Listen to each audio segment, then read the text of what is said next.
Hey everyone, my name is Lizzie and today we'll be talking about how to make your best home brewing recipe.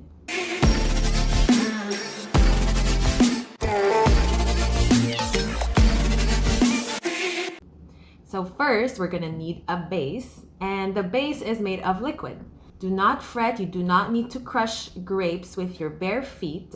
We have since then evolved in our homebrewing strategies and methods, and there are multiple ways to achieve fine results in alcohol making. And by base, you can use water, for example. You don't need anything more. If you have water as a base, it'll work perfectly fine. One thing I would suggest is to not use milk at all costs. And this is because once you use milk in your alcohol making, your milk will rot because alcohol making is best completed at room temperature, while milk is not optimal at room temperature. That's when it tends to expire. And if you want to keep your milk fresh, you cannot do your alcohol home brewing inside the fridge because the yeast will become dormant and it will not eat the sugar. Therefore, no alcohol will be made. So do not use milk for your base. Something that you can always use is juice. In order to make cider, for example, people use pear juice or apple juice. You can use these type of juices, or you can use any other type of juice as long as there's not much preservatives, because preservatives act against the yeast. Speaking of preservatives, avoid at all costs sodas. I tried to use Coke in one of my previous batches and the preservatives interfered with the yeast completely. Therefore, I would avoid any type of soft drinks. And by the way, this is applicable to homebrewing of different types of alcohol like wine, beer, mead, sake, anything that has a little alcohol in it, you can use the same base. You can even use coffee. Some people have transformed coffee into coffee wine. And another experiment that seems interesting, similarly to coffee, would be to transfer hot chocolate into alcohol. And one reminder is in this hot chocolate experiment not to use milk. I repeat, do not use milk.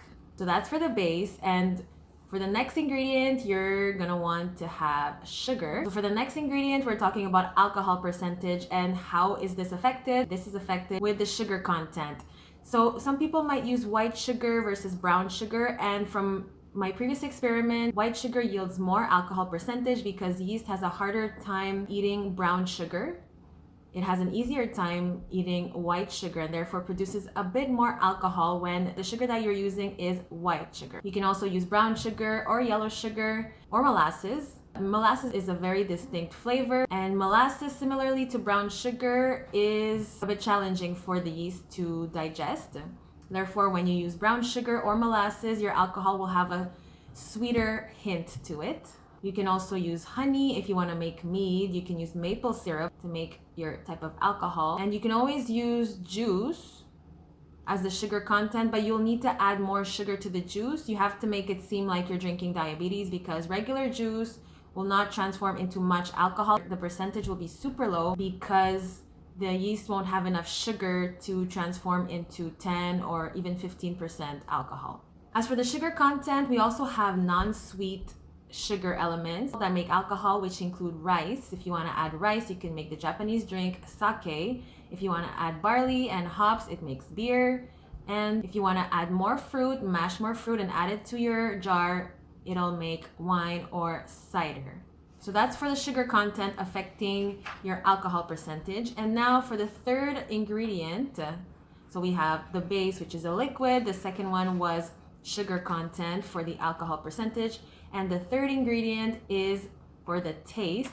So the taste will be separated into three different sections. Number one is yeast. So yeast affects the taste of your alcohol, and this is influenced by the type of yeast that you use. So there are different types of yeast out there. You can use the turbo yeast if you want quick, fast results. However, you might have off flavors once you use turbo yeast. We also have a daddy yeast for those distillers out there, or for those who make beer. Daddy yeast tends to be the go-to because of its high yielding alcohol percentage and its effectiveness.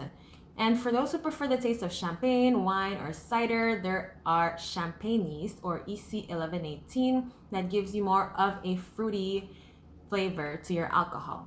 We also have liquid yeast that are available to you. However, drop a comment below if you've used liquid yeast, because I have yet to buy some and I'm interested to know if the flavoring is different than the powdered yeast or if it's the same. And if you'd like to know more about these experiments and the type of yeast you can use, the type of base you can use, the amount of sugar to add, book one of my classes below. The link is in the description. And we'll be able to give you a step-by-step process of how to make your alcohol from scratch and all the tips and tricks that you'll be able to use in the class and for your future homebrewing experience. So once your yeast is chosen, the second aspect to the taste is, this might not be intuitive, but it's the temperature. If the temperature in the room is too hot, this might stress the yeast and will lead to off flavors. So you want to make sure that your yeast is not overheated, but it's just at the optimal temperature.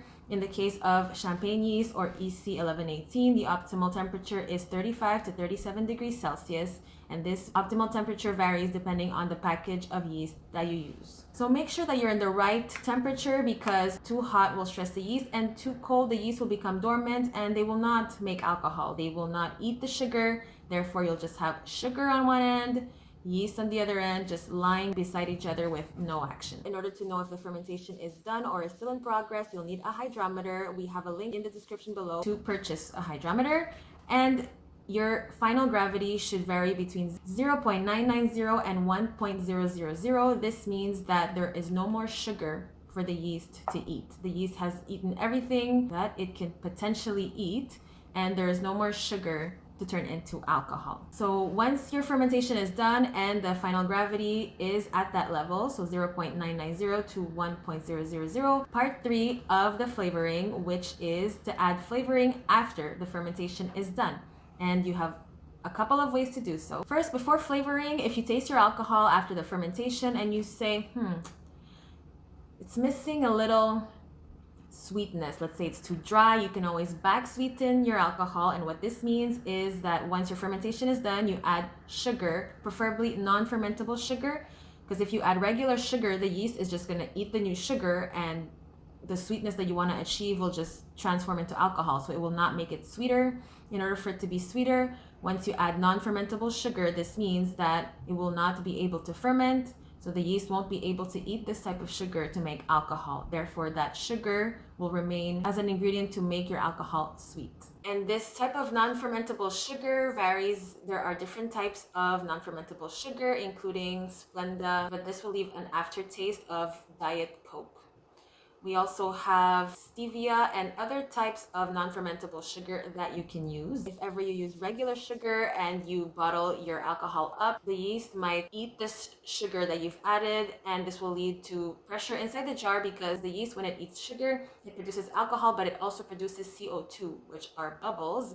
Therefore, if the yeast is secretly eating this added sugar, your jar might end up exploding because the CO2 is trying to find a way out. And we don't want exploding jars in the basement. Therefore, either you leave the alcohol in a fermenting jar with an airlock, or make sure that there are no more yeast and no more sugar that can be eaten by the yeast when you bottle your alcohol. So that's for back sweetening. If ever you like your taste as it is, you made sure that your recipe is perfected and it's good every time and you do not need to adjust, then you can add spices to your bottled alcohol. And I would avoid any powder to put inside your jar, because this adds a texture that you will taste and feel once you drink the alcohol. So what I would do is put your spices inside a tea bag and make it hover inside the jar, not touching the drink. Therefore, the aromas of the spices will linger and infuse itself within the jar and the alcohol that's present. This, however, will leave a subtle or an undertoned flavor to your alcohol. It won't be strong. However, if you want a strong flavor, let's say a strong flavor of apple or vanilla, you can add a liquid extracts to your finished alcohol. And the liquid extracts can be added once your fermentation is done.